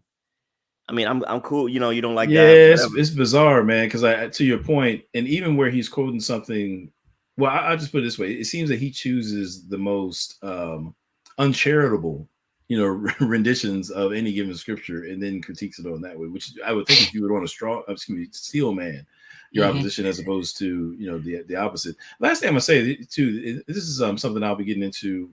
Man, believe it or not, I got like 2 more videos I'm gonna do on chapter 12. I'm going back to that. But one thing I want to say is, since you brought up the exegesis, is that when he's dealing with the scriptures, it's important to note that he's coming from the standpoint of what we might call like critical biblical studies. You know what I'm saying? Which is a particular way to approach the scriptures from that presupposes that there's no like divine author and things that basically reason is the only just pure reason is the only way to approach the scriptures and yield anything that's of value. He's coming at it from that standpoint. And it just should be noted that when you do that, it shouldn't be of any surprise then that you come to conclusions about the scriptures that don't align with a supernatural understanding, that there's some sort of supernatural author and so forth, because you've already, moved that to the side, at the outset.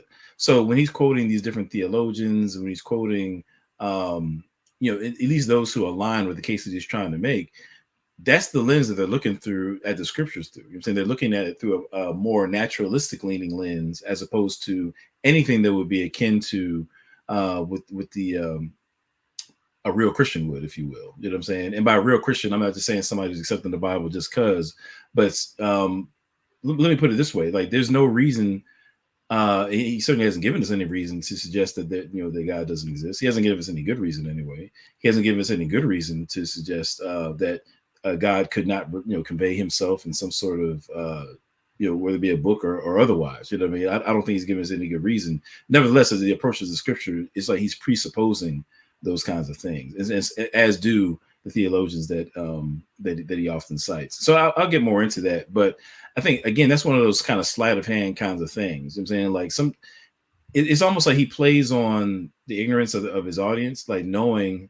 And actually, I'll be more fair than that, because he is saying that there's conversations going on amongst academia that the average believer isn't privy to. I think what he's not being clear about is that much of these this academia that he's talking about, and where in terms of where he lands, taking a view of the scriptures that is not in any way, I think, akin to what the people he's trying to communicate to would understand to be the right way to handle scripture.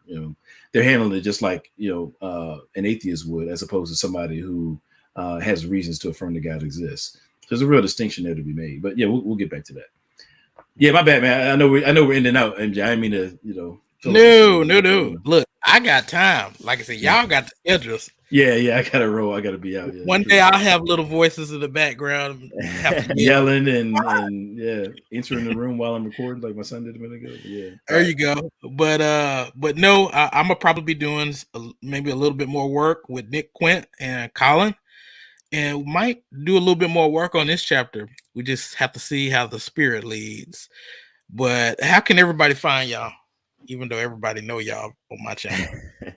Well, if you haven't subscribed yet, go to Relentless Pursuit of Purpose on YouTube.com. Go to Relentless Pursuit of Purpose, the YouTube channel. Subscribe there. Got my man Adam coming on next Tuesday. Next Thursday, I got Abdu Murray coming with his new book, More Than a White Man's Religion. So he'll be back with that. Appreciate the time. Yeah, man, glad to be here, man. Tru-ID Apologetics, or here on YouTube, Tru-ID Apologetics. That's where we're at. That's where you can find me, and I think across all platforms, Twitter, Instagram, Facebook. I don't know. I think I'm the real Adam Coleman on those platforms. So, yeah, check me out, man. All right, so don't forget to like, share, and subscribe, and we will see y'all again. God bless y'all. Peace.